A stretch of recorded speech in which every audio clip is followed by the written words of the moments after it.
coming off the second blowout of the year against the sorry Toledo Rockets, another 60 burger on their head.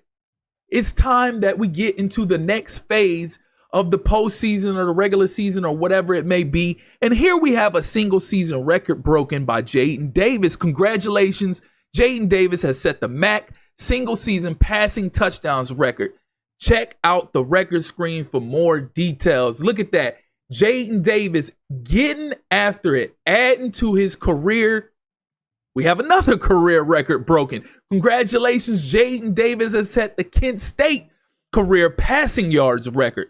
Check out the record screen for more details. So Jaden Davis is just piling up the accolades right now. And here we are, MAC champions. Congratulations, you have won the MAC championship. We didn't just win the championship, we throttled in the process. As you can see, 63-14, wasn't even close. Jaden Davis overall really ain't doing him justice. 85, he balls like he's a 99.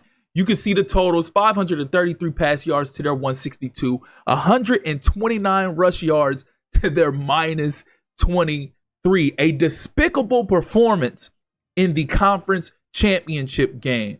And we put belt to ass. Ain't nothing else to it. We put belt to ass, dropped another 60 burger, broke records in the process, added to the trophy mantle, added to the legacy that's only still continuing to be built by Jaden Davis. And as you can see, we're looking at the Kent State record books. We got 2026, 4,248 yards. And guess what? He's not done yet.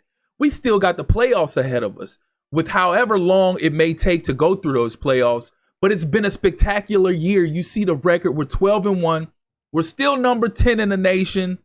And it looks like we're going to be playing a game on the road in the first round of the playoffs.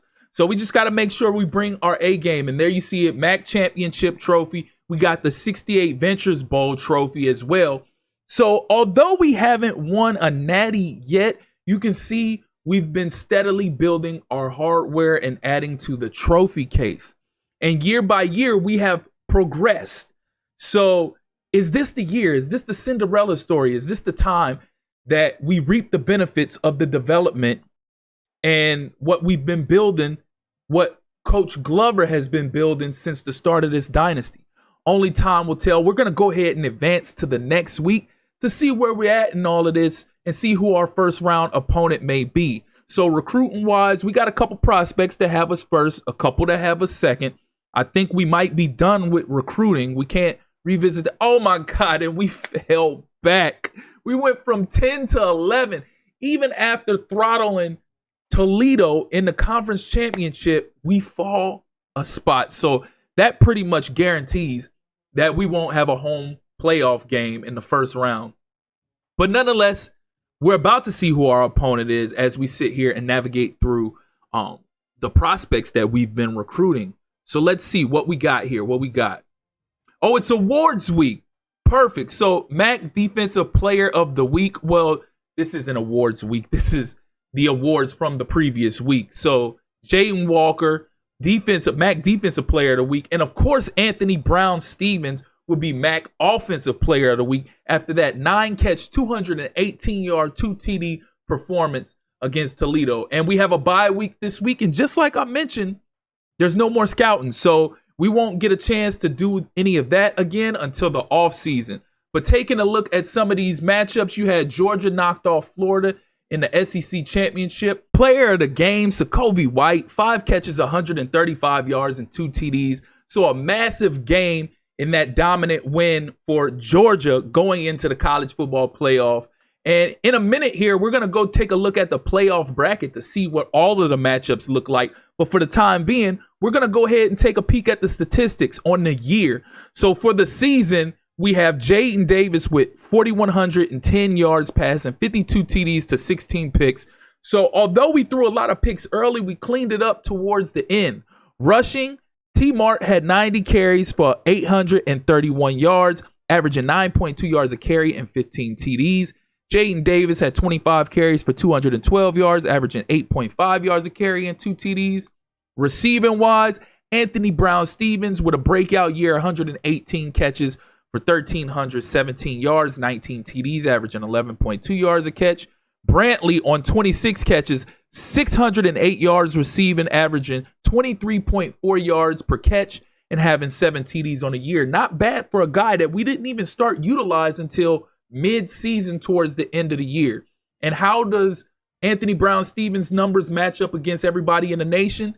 He's on the lower end as far as receiving yards, but he leads the nation in receiving touchdowns. So taking a peek at the Heisman finalists to see if we crept in there at all, and indeed we didn't. So better luck next year for Kent State and our university. We just got to try to come out the gate swinging next season. Taking a peek at the playoff bracket, we are scheduled to face off against Miami in the first round. So that is going to be a difficult one on the road, but it's a challenge we need to make sure we're up to. So let's go ahead and advance to the next week and see where we're at in this phase of the, I guess you can say, postseason, since we're going into the postseason. All right, so we got ourselves some commits. We got Matthew Hoke, 3-star commit out of Georgia, tight end. We haven't been utilizing our tight ends enough. Maybe he'll give us a reason to want to utilize our tight ends. But nonetheless, we got a couple more guys who have us first on the chart. So maybe us making the college football playoff had an impact on where some of these recruits are deciding that they want to go. And maybe they see us as a legit contender now, whereas before they didn't.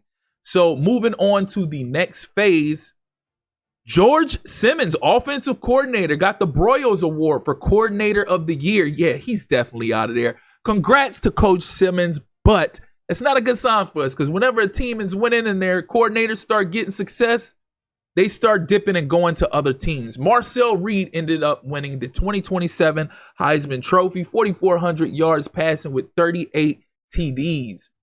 Kobe Smith got the Chuck Bednarik Award with 22 sacks, 36 tackles, 38 tackles for a loss. So he's been a consistent beast all throughout the year, and he's finally starting to show here in the end. And look, there you go, another one. Kobe Smith, 2027 Defensive End of the Year.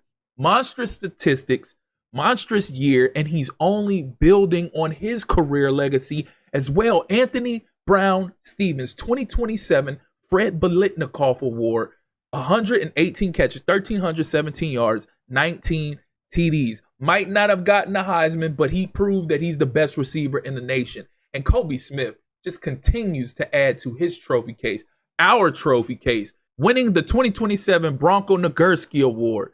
Also winning the 2027 Lombardi Award.